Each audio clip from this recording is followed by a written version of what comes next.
Oops! Andito na naman si Uncle Tax. Bago pala ako dumute sa aking trabaho, ako ay napunta muna sa aking kaibigan. Pagkat minesis nga niya ako kung gusto ko raw ng TV at saka laptop, message ko agad ay oo. Kaya nga maaga ako gumising at nagpunta na nga ako sa Emirates Tower para kuhanin yung binibigay niya sa akin laptop at saka ang TV. Kaya sa aking kaibigan na si Jonathan na from Bulacan, maraming salamat sa iyo. At meron na ako ipapadala sa Pilipinas. Salamat uli. Pagkayari ko nga kuhanin, ako ay naligo na dahil papasok nga ako sa aking trabaho. At ngayon, andito na ako sa aking trabaho. Nagtulong-tulong na nga kami mag-setup dito sa labas. Ganito lang lagi ang aming ginagawa pag kami ay duty. Obligado talaga magtulungan para lalong bumilis ang trabaho. Dahil pamaya-maya na to, magiging busy na naman kami. Dahil ang guest namin ay 250.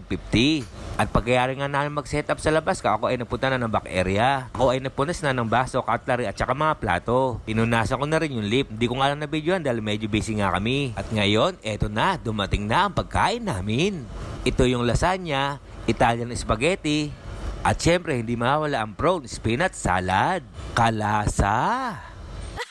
At sa oras na ito kami ay nagbe-briefing muna. Pagkayari nito kami ay kakain na. At sabay-sabay na nga kami kumain dito sa dalawang lamesa. Kaya ma-uncle, kain muna tayo. Kalasa!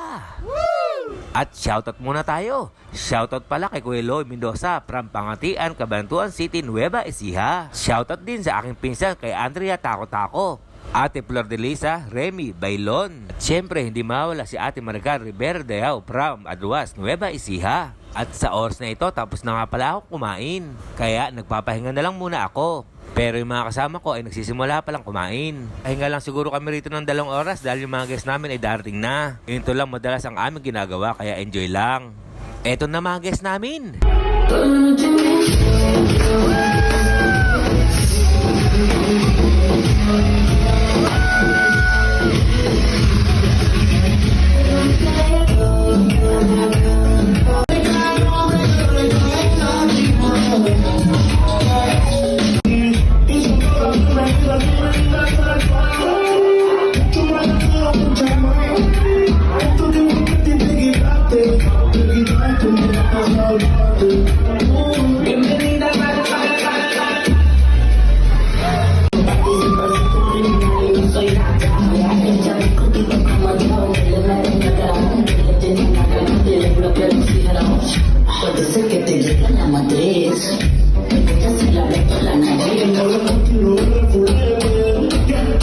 Kaya hanggang dito na lang. Ito yung Uncle Tax.